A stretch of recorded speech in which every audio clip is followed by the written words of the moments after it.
যারা বিদেশে অবৈধ হয়ে যায় তাদের উপার্জন বৈধ হবে কিনা অনুগ্রহপূর্বক জানাবেন। যারা প্রবাসী আছেন, অনেকেই আছেন যে সেখানে তারা অবৈধ হয়ে যেতে হয়। মিডল ইস্টে অনেকে আছেন যে হয়তো কফিল থেকে তিনি ভেঙে গেছেন, কফিলের অধীনে আর কাজ করেন না, তাহলে এখন যে তিনি উপার্জন করছেন এটা হালাল হবে নাকি হারাম? এটার উত্তর হলো, আপনি যে উপার্জনটা করছেন, আপনি যে কাজটা করছেন, সেই কাজটা যদি বৈধ কাজ হয়, কোনো অন্যায় কাজ করছেন না, হালাল কাজ করছেন এবং তার বিনিময়ে আপনি পারিশ্রমিক নিচ্ছেন, তাহলে সেক্ষেত্রে আপনার উপার্জন হালাল হবে। আপনি যে ভেগে এসেছেন বা দেশের নিয়ম লঙ্ঘন করে অবৈধ হয়ে গেছেন, সেটা ভিন্ন অন্যায় কাজ, সেটার জন্য ভিন্ন গুনাহ হবে, কিন্তু তাই বলে আপনার উপার্জনটা হারাম হবে না।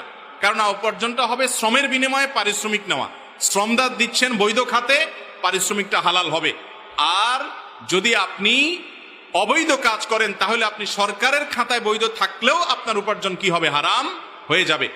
তবে প্রবাসে যারা আছেন, বিশেষ করে মিডল ইস্টে, আমি জানি যে তাদের অনেকে আছেন অবৈধ হয়েছেন তারা সাধে না, কফিলের অত্যাচারে, কফিলের বাটপাড়ির কারণে সে মিথ্যা কথা বলেছে, প্রতারণা করেছে, জুলুম করছে, বাধ্য হয়ে সে পলায়ে যেতে হয়, আসারও রাস্তা থাকে না, নিরুপায় যদি হয় আল্লাহ তাআলা তাকে মাফ করবেন, ইনশাআল্লাহ তার কোনো গুনাহ হবে না। আর যদি কেউ কফিলকে বাটপারি করে, চিটারি করে, তাকে ফাঁকি দিয়ে বেশি টাকা কামানোর জন্য চলে যান, রাষ্ট্রের নিয়ম শৃঙ্খলা লঙ্ঘন করেন, যেটা আমাদের কল্যাণার্থী করা, যেটা শরিয়া বিরোধী কোনো কিছু না, সে সমস্ত সিস্টেম লঙ্ঘন করলেন এবং মানুষের সাথে, কফিলের সাথে, মালিকের সাথে প্রতারণা করলেন, তাহলে আপনার গুনাহ হবে।